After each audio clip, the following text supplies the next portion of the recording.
this because there's a lot of people that are concerned with it because they don't want to fill it out. They're not comfortable with ACORN members coming to find out all this information. They don't want to give the government all this kind of information.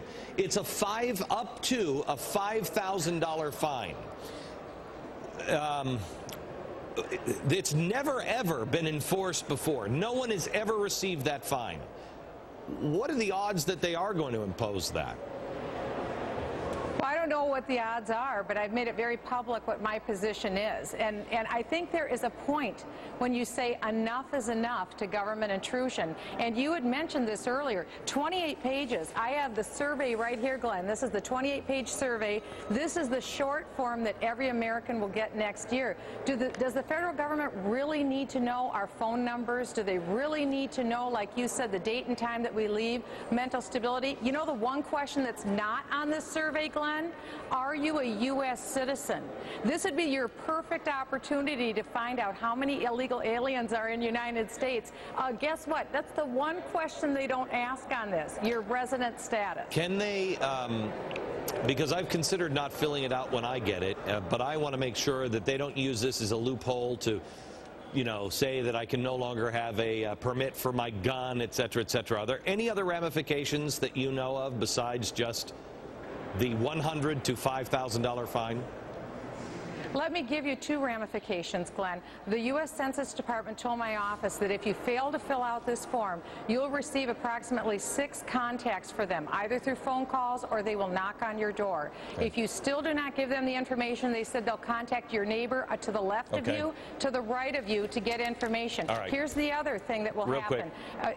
From history, the United States government between 1942 and 1947 passed the Second War Powers Act. They used the U.S. Census information to round up the Japanese and put them in the internment camps.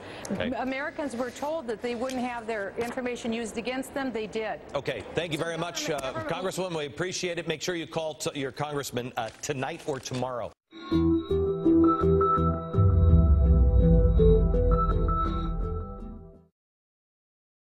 Investigators are now saying that a U.S. Census worker found hanged from a tree near a Kentucky cemetery had the word "Fed" scrawled on his chest. 51-year-old Bill Sparkman was a part-time census field worker and teacher. He was found September 12th in a remote patch of the Daniel Boone National Forest. The FBI is now investigating whether Sparkman was a victim of anti-government sentiment. Specific details of the investigation are not being released at this time because it is an ongoing investigation. Investigators have only told census workers that Sparkman appears to be the victim of an apparent homicide. Sparkman worked for the Census Bureau since 2003. Much of his recent work had been in Clay County. The Census Bureau has suspended door-to-door interviews in rural Clay County pending the outcome of the criminal investigation.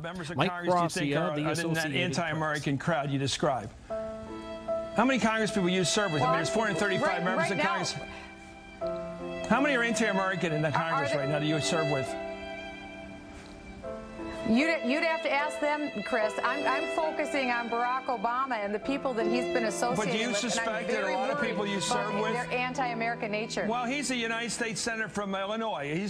He's one of the people you suspect as being anti-American. How many people in the Congress of the United States do you think are anti-American? You've already suspected Barack Obama. Is he alone or are there others? How many do you suspect of your colleagues as being anti-American? What I would say is that the news media should do a penetrating expose and take a look. I wish they would. I wish the American media would take a